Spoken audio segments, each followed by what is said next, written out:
Mister Dileep Kumar, ഞാൻ post ഓഫീസിൽ പോയിരുന്നു. 8 മണിക്കല്ലേ പോസ്റ്റ് ഓഫീസ് തുറക്കേണ്ടത്?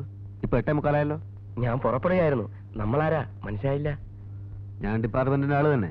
അകത്തോട്ടിരിക്കാലോ? ഇരിക്കണം. സാധാരണ ഞാനങ്ങനെ വൈകാറില്ല. അതിരിക്കട്ടെ, എന്നാണ് സ്ഥലം മാറി പോകുന്നത്? ഞാനെങ്ങും പോകുന്നില്ലല്ലോ സാർ. സാറ് ഡിപ്പാർട്ട്മെന്റിൽ? എന്റെ പേര് ദേവ് ആനന്ദ്. ഇവിടുത്തെ പോസ്റ്റ്മാനായി ചാർജ് എടുക്കാൻ വന്നതാണ്. ഓ, അത്രേ ഉള്ളോ? ഞാൻ വിചാരിച്ചു. എനിക്ക് 10 കൊല്ലത്തെ സർവീസ് തികയാൻ പോവുകയാണ്. നിങ്ങൾ സർവീസ് കയറിയിട്ട് എത്ര വർഷമായി? 6 വർഷമായി. അപ്പൊ സർവീസ് എനിക്കാണ് കൂടുതൽ എന്ന് മനസ്സിലായല്ലോ. നിങ്ങൾ ട്രാൻസ്ഫർ ആയാൽ ഞാനാണ് മുത്താരംകുന്നിലെ പോസ്റ്റ് മാസ്റ്റർ. ട്രാൻസ്ഫർ ആയാലല്ലേ? ആകുമല്ലോ. ബുദ്ധിമുട്ടാണ്. കൊല്ലത്തുകാരനായ നിങ്ങൾ ഇവിടെ കിടന്ന് ചുറ്റിത്തിരിയുന്ന എന്തിനാണ്? എന്റെ വൈഫ് ഹൗസ് കുറുക്കന്തറയാണ്. ഇവിടുന്ന് 5 കിലോമീറ്റർ ദൂരെ. വളരെ കഷ്ടപ്പെട്ടിട്ടാണ് കോളയാട്ട് നിന്ന് ഇവിടേക്ക് ട്രാൻസ്ഫർ വാങ്ങിയത്. അതൊക്കെ നിങ്ങളുടെ കാര്യം. ആരും വരാൻ മടിക്കുന്ന ഈ സ്ഥലത്ത് ഒരു മുറിവുറുപ്പും കൂടാതെ ചാർജ് എടുത്തവനാണ് ഞാൻ. ഇനി ഇവിടുന്ന് മാറുന്ന പ്രശ്നമേ ഇല്ല. നിങ്ങൾ മാറും, ഇല്ലെങ്കിൽ മാറ്റിക്കും. പിന്നെ ഒരു പോസ്റ്റ്മാൻ വിചാരിച്ചാൽ ഒരു പോസ്റ്റ് മാസ്റ്ററെ ഒരു ചുക്കും ചെയ്യാൻ കഴിയില്ല. ഡിപ്പാർട്ട്മെന്റിൽ എനിക്കുള്ള പിടിപാട് എന്താണെന്ന് അറിയാത്തത് കൊണ്ടും ജന്മനാ ഉള്ള വിവരക്കേട് കൊണ്ടുമാണ് ഇങ്ങനെ വാശി പിടിക്കുന്നത്. മര്യാദയ്ക്ക് സംസാരിക്കണം. എന്ത് വന്നാലും ഞാൻ ഇവിടുന്ന് സ്ഥലം മാറിപ്പോകുന്ന പ്രശ്നമേ ഇല്ല. ആഹാ, ഉറപ്പാണോ? അതെ. എന്നാൽ 3 മാസത്തിനകം നിങ്ങൾ ഇവിടുന്ന് സ്ഥലം മാറ്റി ഞാൻ മുത്താരംകുന്നിലെ പോസ്റ്റ് മാസ്റ്റർ ആയില്ലെങ്കിൽ എന്നെ ഇങ്ങനെ വിളിച്ചോ? ഇങ്ങനെ വിളിക്കുന്നതേ ഇവിടെ പട്ടികളെയാണ്. ഞാൻ ഡ്യൂട്ടിക്ക് വന്നതാണ്. അതുകൊണ്ട് ഞാൻ ഇവിടെ നിന്ന് ഇറങ്ങി പോണോ? സമയമാകുമ്പോ ഇറങ്ങേണ്ടി വരും. അപ്പൊ മതി. എവിടെ ഡെലിവറി ചെയ്യേണ്ട കത്തുകൾ എടുക്കൂ.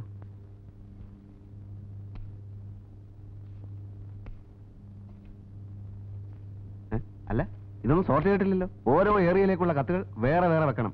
തന്നെ തന്നെ വെച്ചോണ്ടാ മതി. എനിക്ക് ഡെലിവറി മാത്രമേ പറ്റൂ. അങ്ങനെയാണോ നിയമം? അതെ. എന്നാ നിങ്ങൾ ഡെലിവറി ചെയ്യണ്ട. ഇതെല്ലാം തനിച്ച് ചെയ്യാൻ എനിക്കറിയാം. എനിക്കും നിങ്ങൾക്കും ഇവിടെ പ്രത്യേകം ഡ്യൂട്ടിയാണ്. എന്റെ ഡ്യൂട്ടി ഞാൻ ചെയ്യും. ഒരു കാര്യം ചോദിക്കട്ടെ, നിങ്ങൾ എല്ലാ നിയമങ്ങളും അതേപടി പാലിക്കുന്ന ആളാണോ? ആണെങ്കിൽ പോയി യൂണിഫോം ഇട്ടോണ്ട് വരൂ. നിങ്ങൾ ആര്? കോളേജ് കുമാരനോ? ഡിസൈൻ ഷർട്ടും പാൻറ് ഇവിടെ? ഹേ മിസ്റ്റർ, ഞാൻ എനിക്ക് ഇഷ്ടമുള്ള വേഷം ധരിക്കും. എന്നെ ഇന്ന് വരെ ആരും തടഞ്ഞിട്ടില്ല. ഡിപ്പാർട്ട്മെന്റിൽ സർവീസ് എനിക്കാണ് കൂടുതൽ. അധികം കയറി വിലസണ്ട. ഇത് വലിയ ശല്യമായല്ലോ. എടുത്തോണ്ട് പോണം മിസ്റ്റർ. നിങ്ങൾ ഒന്നും വിടാതെ പോയാലും എനിക്കൊരു ചുക്കുമില്ല. അധികകാലം ഇവിടെ ഭരിക്കാമെന്ന് കരുതണ്ട മിസ്റ്റർ ദിലീപ് കുമാർ. ഈ ദേവാനന്ദനോട് കളി വേണ്ട. ഞാൻ ചോദിക്കുന്നത് എന്തുകൊണ്ട് സ്വന്തം കൈപ്പടയിൽ എഴുതിക്കൂടാ എന്നാണ്. അത് ഞാൻ വേറൊരു പേരിൽ ഈ കുട്ടിക്ക് 1-2 കത്ത് എഴുതിയിട്ടുണ്ട്. അതെന്തിന്? അത് പിന്നെ ഈ കുട്ടിയുടെ ചരിത്രം പരീക്ഷിക്കാൻ. ഇവളും വേറൊരുത്തനുമായി പ്രേമമാണോ എന്ന് ഞാൻ സംശയിച്ചു. അതുകൊണ്ട് അവന്റെ പേരിലാണ് ഞാൻ ആദ്യം കത്തെഴുതിയത്. ഇപ്പൊ വീണ്ടും ഇതേ കൈപ്പടയിൽ തന്നെ കത്തെഴുതിയാൽ ആകെ കുഴപ്പമാവും. അതുകൊണ്ടാ. അപ്പൊ കുട്ടിയുടെ പേരെന്താ? പേരെഴുതണ്ട. എന്റെ കരളേന്ന് എഴുതിക്കും. അതൊക്കെ പഴഞ്ചൻ ഏർപ്പാടല്ലേ ആശാനെ? ആണോ? എന്നാ പിന്നെ എന്റെ പൊന്നേന്ന് കാച്ചിക്കും. എന്റെ പൊന്നെ. എന്റെ പൊന്നെ, നമ്മൾ തമ്മിൽ ആദ്യം കണ്ട നിമിഷം തന്നെ നല്ല ഉരുട്ടി എഴുതണം. നന്നായിരിക്കണം കണ്ടു കഴിഞ്ഞ. ആദ്യം കണ്ട നിമിഷം തന്നെ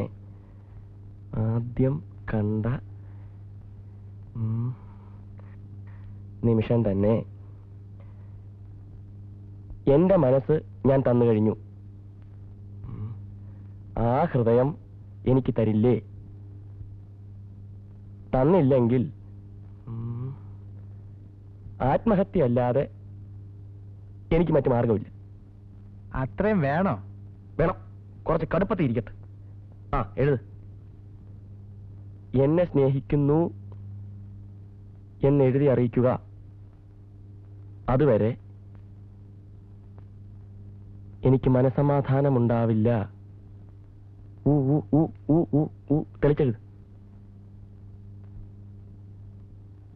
എന്ന് സ്വന്തം ദിലീപ് കുമാർ.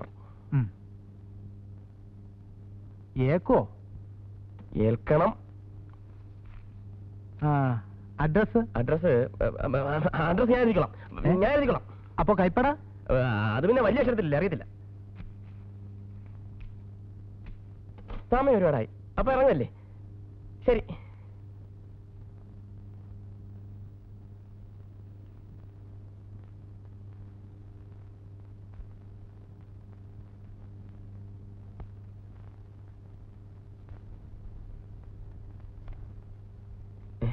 അതിങ്ങ് വന്നേ.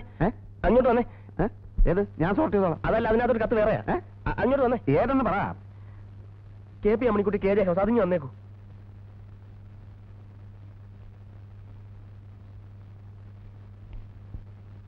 KP Ammanikutty KJ house. ഇത് ഞാൻ കൊടുത്തോളാം. എന്താ? വേണ്ട, അത് ഞാൻ കൊടുത്തോളാം. ഈ കത്ത് മാത്രം സ്വയം ഡെലിവറി ചെയ്യേണ്ട കാര്യം എന്റെ ഡ്യൂട്ടിയിൽ മറ്റാരും കൈകടത്താൻ ഞാൻ സമ്മതിക്കില്ല. എനിക്കത് ഇഷ്ടമല്ല. മര്യാദ കത്ത് തരുന്ന നല്ലത്. ചുമ്മാ പേടിപ്പിക്കാതെ ആശാനെ. ഈ കത്തിന്റെ പുറകിലുള്ള രഹസ്യം എന്താണെന്ന് എനിക്കൊന്ന് അറിയണമല്ലോ.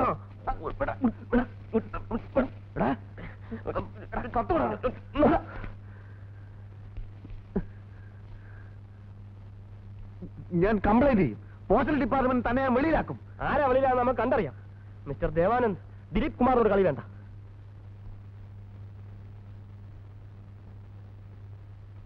കാണാമടാ. കാണാം. വലിയ ചതിവായിപ്പോയി. ആ ഫയൽമാന്റെ മോക്കാണ് താൻ എന്നെ കൊണ്ട് കത്തെഴുതിച്ചത് അല്ലേ? പിന്നെ അപ്പൊ ആര് പറഞ്ഞു? ആരും പറഞ്ഞല്ല. ദാ കത്ത് എന്റെ കയ്യിലുണ്ട്. ഇത് വാസുവിന്റെ കയ്യിൽ എങ്ങനെ വന്നു? ഞാൻ ഒരുപാട് തവണ തന്നോട് പറഞ്ഞിട്ടുണ്ട് ഇവിടെ ഇങ്ങനെയുള്ള ചുറ്റിക്കളിയൊന്നും ഉണ്ടാക്കരുതെന്ന്. ഇപ്പൊ എന്തായി? ഞാനും ആപ്പിലായി. എങ്ങനെ? എടോ, ആ അമ്മണിക്കുട്ടിയുടെ കൂട്ടുകാരി ഉണ്ടല്ലോ രാധ, അവക്ക് എന്റെ കൈയക്ഷരം നല്ലപോലെ അറിയാം. ഓഹോ, അപ്പൊ വാസു രാധയ്ക്ക് കത്തയക്കാറുണ്ട്. മണ്ണാങ്കട്ട. എന്തെങ്കിലും പ്രശ്നം ഉണ്ടായാലേ ഞാൻ ഉണ്ടാവില്ല കേട്ടോ. താൻ നാളെ അങ്ങ് പോവും. എനിക്ക് ഈ നാട്ടിൽ പിന്നെയും ജീവിക്കണം. ഞാനിനി അമ്മണിക്കുട്ടിയോട് എന്ത് സമാധാനം പറയും? ഓഹോ, തനിക്ക് അതാണ് പ്രശ്നം അല്ലേ? ഞങ്ങൾ സത്യത്തിൽ വളരെയേറെ അടുത്തുപോയി വാസു. എന്നാലേ ഒരു കാര്യം ഞാൻ തറപ്പിച്ച് പറഞ്ഞേക്കാം. ആ കുട്ടമ്പിള്ള ഫയൽവാന്റെ കയ്യിൽ നിന്ന് താൻ ഇടി കൊണ്ട് നൂന്നു പോവും. വാസു, വാസു, ഞാൻ മമ്മൂട്ടി സാറിനെ നേരിട്ട് ഇതുവരെ കണ്ടിട്ട് പോലുമില്ല. ഞാൻ സംസ്കാരമില്ലായ്മയാണ് കാണിച്ചത്. ആ കത്തുകൾ ഞാനാണ് എഴുതിയത്. അമ്മണിക്കുട്ടി എന്നെ അറിയാൻ വേണ്ടി, എന്നെ ഒന്ന് നോക്കാൻ വേണ്ടി. എന്നോട് ക്ഷമിക്കൂ. ഇത്രയും ഞാൻ വിചാരിച്ചില്ല. എന്തൊക്കെ നുണയാ ഭഗവാൻ എഴുതി പിടിപ്പിച്ചത്. എനിക്ക് ദിലീപ് കുമാർ ജീവനാണ്, ചേനയാണ്, മൊണ്ണാങ്കട്ടിയാണ്. അമ്മണിക്കുട്ടി തന്നെ പറയും. ഇങ്ങനെ ഒരു സംഭവം ഇല്ലായിരുന്നെങ്കിൽ നമ്മൾ തമ്മിൽ ഒരിക്കലെങ്കിലും സംസാരിക്കാൻ ഇടയാകുമായിരുന്നു. ഒന്ന് ഓർമ്മിക്കണം, എല്ലാം അമ്മണിക്കുട്ടിയുടെ സ്നേഹത്തിന് വേണ്ടിയായിരുന്നു.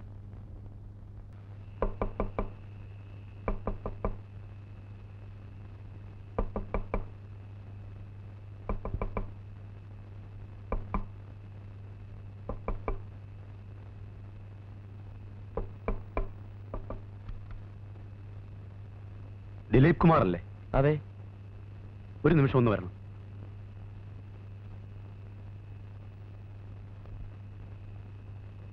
എന്താ കാര്യം? കുട്ടമ്പിള്ളയുടെ മോളുമായി. അതെ, ഞങ്ങൾ തമ്മിൽ അടുപ്പത്തിൽ. നമുക്ക് അകത്തോട്ടൊന്ന് സംസാരിക്കാം. ആരാ മനസ്സിലായില്ല? അമ്മണിക്കുട്ടിയുടെ. അയ്യോ, അയ്യോ, എന്താ? അയ്യോ, എന്താ പ്രശ്നം? ഇവിടെ നിങ്ങൾക്ക് ആളൊന്നും തെറ്റിയിട്ടില്ലല്ലോ. ആളൊന്നും തെറ്റിയിട്ടില്ല, നീ തന്നെയാ. അയ്യോ, അമ്മേ, അയ്യോ അമ്മേ, അയ്യോ, അയ്യോ, ചോര. നിങ്ങൾ എന്തുവാ? നിങ്ങൾ ഉദ്ദേശം എന്തുവാ? അയ്യോ, നിങ്ങളുടെ ഉദ്ദേശം എന്താ? എനിക്ക് ഒരാളെ വീട്ടിൽ നിന്ന് വിളിച്ചു. എനിക്ക് ദേഷ്യം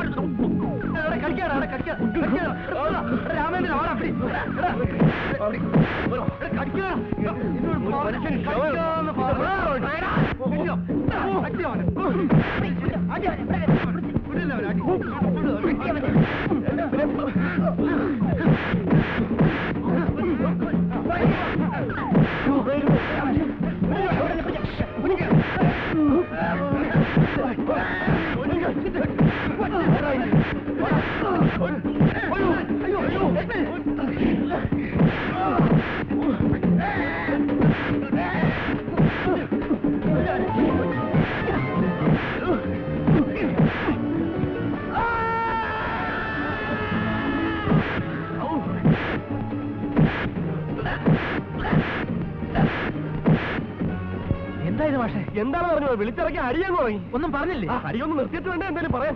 എന്താ?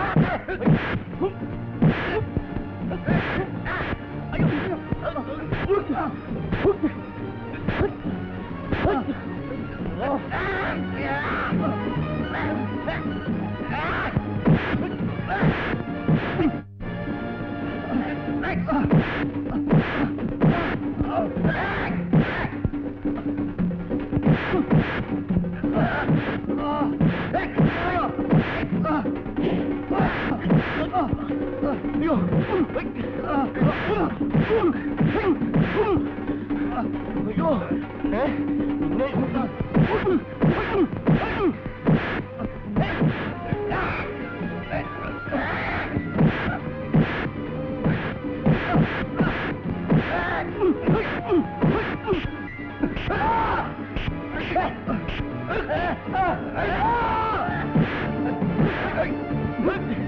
പിന്നെ ഓടിവായോ നാട്ടുകാരെ.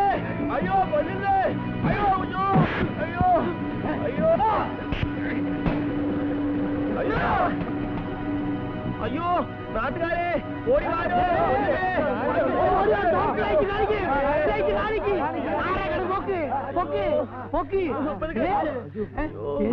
ഇത് നമ്മള് പോസ്റ്റ് മാഷല്ലേ? മാഷേ എന്ത് പറ്റി മാഷേ? എന്ത് പറ്റി? എന്ത് പറ്റി മാഷേ പറ. ഫയൽമാൻ കൊച്ചുകൂട്ടമ്പിള്ളയുടെ ആൾക്കാരാ. ആൾക്കാര് ഒരു 100 പേരുണ്ടായിരുന്നു. എന്നിട്ട് എല്ലാവരുടെയും കയ്യിൽ ആയുധവും. എന്നിട്ട് കുറച്ചു സമയം ഞാൻ അടിച്ചു നിന്നു. പക്ഷെ എന്റെ കയ്യിൽ ആയുധം ഇല്ലായിരുന്നല്ലോ. ഇത് പോട്ടെ. എന്തിനാ ചീട്ട് കളിക്കണം? ഒന്ന് എണീറ്റ് പോടാ. ചോര മാഷെ കാര്യം പറ. വെറുതെ തല്ലിയതായിരിക്കും. വെറുതെ അങ്ങനെ ഒരാൾ തല്ലോ മാഷെ? കാര്യം പറ, തെളിച്ച് പറ. എന്താ ഇങ്ങോട്ട് വന്നേ.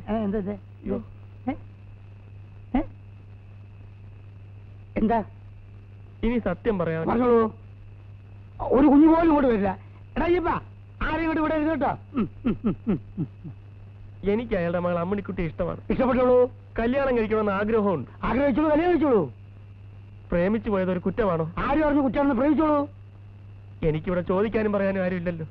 ഞാൻ അന്യനാട്ടുകാരനല്ലേ? അത് പറയരുത്, അത് പറയരുത്. ഇന്ത്യ മഹാരാജ്യത്തിലെ വോട്ടവകാശമുള്ള പൗരനാണെങ്കിൽ അമ്മണിക്കുട്ടിയെ കൈ അമ്മണിക്കുട്ടിയെ നിങ്ങൾ പ്രേമിക്കുന്നുണ്ടെങ്കിൽ കുട്ടമ്പിള്ളയുടെ കാടത്വത്തിനെതിരെ ഞാൻ ശബ്ദമുയർത്തും. ഇല്ല, ആരും ശബ്ദം ഉയർത്തണ്ട. ഞാൻ എങ്ങനെയെങ്കിലും ഒന്ന് ജീവിച്ചോട്ടെ. അങ്ങനെ നിങ്ങൾ ജീവിക്കാൻ ഞങ്ങൾ സമ്മതിക്കൂല. സമ്മതിക്കോ? ഇല്ല. സഖാവേ, ഇതിപ്പോ നിങ്ങളുടെ മാത്രം പ്രശ്നമല്ല. ആണോ? അല്ല. ഈ മുത്താരം കുന്നിലെ സ്വാതന്ത്ര്യത്തിന് കൊതിക്കുന്ന ഞങ്ങളുടെ ജനങ്ങളുടെ പ്രശ്നമാണ്.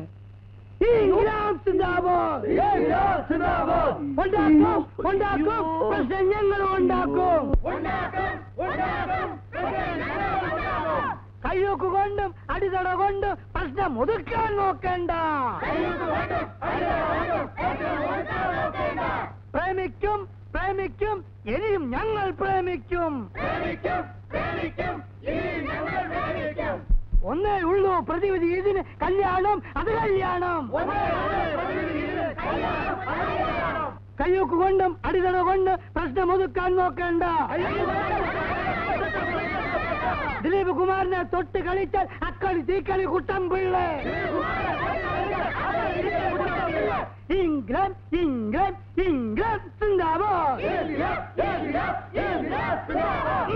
നിങ്ങൾ എല്ലാവരും ഇവിടെ നിൽക്കും, ഞാൻ പോയിട്ട് ഇപ്പൊ. അതെ നേരാവേ, ഞങ്ങൾ ചീട്ടുകൾ മുടക്കിട്ടാ വന്നിരിക്കുന്നത്. മുടക്കണ്ട, പോയി കളിച്ചോ. അല്ല, അത് പോയി കളിക്കാം. പക്ഷെ വന്നതിനെന്തെങ്കിലും ഫലം വേണം. ഇവിടെ ആദ്യം നിന്റെ ഈ ശബ്ദം ഒന്ന് കുറയ്ക്ക്. അതിനുശേഷം എന്താഴ്ച ഞാൻ ചെയ്തോളാം കേട്ടോ. വിടാൻ കൊള്ളത്തില്ലല്ലോ. ഗംഭീരയാത പ്രതിഷേധത്തിന്റെ ശംഖനാദം ഗ്രാമാന്തരീക്ഷത്തിൽ അലയടിച്ചു വരികയാണ്. നിങ്ങൾ പ്രശ്നം വഷളാക്കാൻ തന്നെ തീരുമാനിച്ചു അല്ലേ? മിസ്റ്റർ ദിലീപ് കുമാർ, സ്വല്പം മനസാക്ഷിയോടുകൂടി സംസാരിക്കണം. എങ്ങു നിന്നോ കടന്നു വന്ന നിങ്ങൾക്ക് വേണ്ടി മുത്താരം കുന്നിലെ പ്രബുദ്ധരായ ജനങ്ങൾ ഒന്നടങ്കം ശബ്ദമുയർത്തുകയാണ്. നന്ദി വേണോടോ, നന്ദി.